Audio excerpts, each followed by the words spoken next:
Welcome back, everyone. Today I'm here with Kieran, and we're going to be talking about one of his recent cases. Can you tell us what kind of case this was and what exactly the client's request was? Well, the one that we had talked about recently, if I remember correctly, the underlying case was a construction project that I think hadn't been finished on time.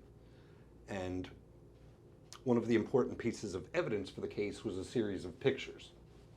And what mattered was when exactly the pictures were taken to show the dates on which various stages of the project had been completed. And the client had sent us the original pictures,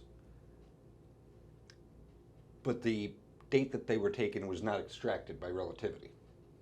And it became important to them, so they asked us if there was any way we could tell, and by right-clicking on a picture and checking the properties and going to the details panel, I could scroll down and see that there was date information. So I talked to Nick, the head of our tech group, and said, hey Nick, is there any way to get that information in a way that we can load it to relativity and endorse it on pictures and establish that it's really from those pictures? So there were pictures. Were there videos too? Yes. There were. It was mostly pictures. There were, if I remember correctly, 4 or 5 videos. So obviously we couldn't stamp a date on them, but the question was whether or not there was additional metadata that existed and that we could retrieve for the videos to establish when they were taken. Yeah, why did the client need this type of metadata? Well, as I mentioned, it was a construction case, and the issue was whether or not various parts had been completed on time. So when the pictures and videos were taken was sort of the crux of the matter.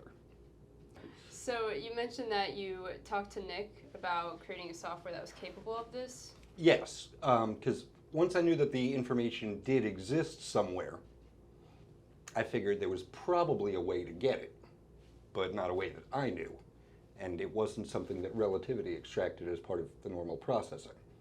So I talked to Nick, and he basically wrote a program that would do it. Like, he created his own software. He downplays it and says it was no big deal, but as far as I'm concerned, he created his own software to accomplish this. Is it common to do that, to write a new application? Well, it's not something I would ever be able to, but it's something Nick has done fairly often.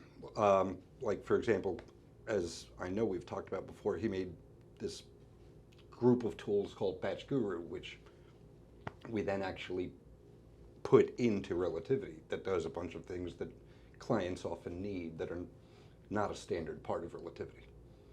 With this picture and video information, we ended up using it in a completely different case about 2 weeks later. Oh, wow. Because the client, in that matter, there was some disagreement about who had taken certain pictures.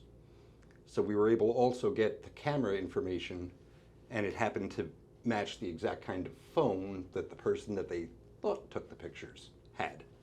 So although that wasn't, absolute proof, it was pretty solid evidence. Mm-hmm. Wow.